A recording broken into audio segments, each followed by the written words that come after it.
Sistem penerimaan murid baru atau SPMB di SMA Negeri 1 Ponorogo terus mendapat sorotan banyak pihak, diantaranya para orang tua yang mendaftarkan anak-anaknya di salah satu sekolah terfavorit di Ponorogo ini. Penerimaan siswa baru melalui jalur prestasi dianggap penuh kejanggalan. Bahkan curhatan hingga pengaduan orang tua ramai diperbincangkan di media sosial, hingga ada yang datang ke sekolah guna mempertanyakan terkait mekanisme penerimaan siswa, terutama di jalur prestasi. Menanggapi hal itu, pihak panitia SPMB di SMA Negeri 1 Ponorogo menjelaskan jika SPMB untuk jalur berprestasi merupakan kewenangan sekolah.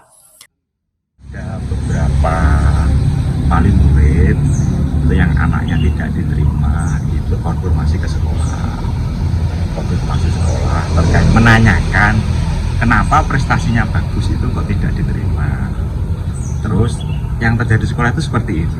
Sekolah itu punya skala prioritas, mana saja prestasi-prestasi yang dibutuhkan oleh sekolah.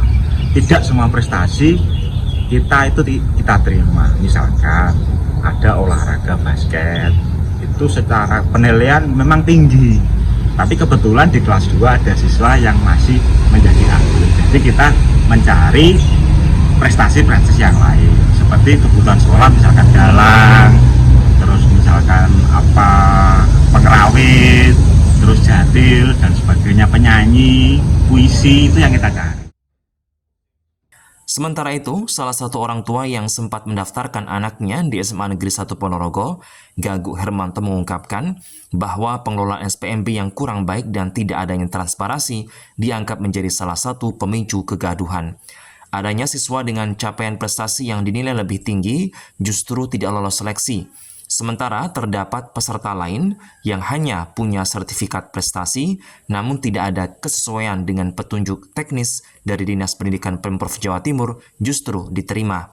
Saya sih bukan kecewa gitu, enggak ya. Jadi gini loh, ini kan pembelajaran buat kita semua. Artinya ini kan bagian dari pendidikan, dan kebetulan saya juga sering berkecimpung di bidang pendidikan. Jadi alangkah baiknya ini dijadikan pembelajaran buat kita semua bahwa sebuah kompetisi itu harus jelas gitu loh.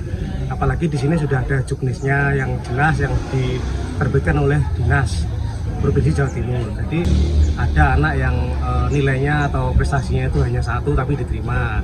Ada juga yang juara harapan dipakai padahal di juknis tidak ada. Seperti itu pilih mereka, apa yang menjadi kasakusuk mereka itu saya sampaikan di sini bahwa kompetisi ini menurut mereka tidak fair karena teman dekatnya sendiri diterima, dia tidak terima. Padahal prestasinya beda, dan itu sudah jelas kok, poin skornya di juknis itu jelas kok, skor tingkat kabupaten berapa, tingkat provinsi berapa, tingkat nasional itu berapa poinnya, itu semua ada skornya.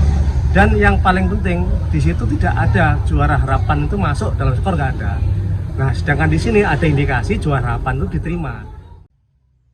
Masyarakat berharap seluruh proses seleksi dapat berjalan sesuai aturan yang berlaku dan dilakukan secara terbuka agar tidak menimbulkan spekulasi maupun anggapan ketidakadilan di kalangan peserta dan orang tua.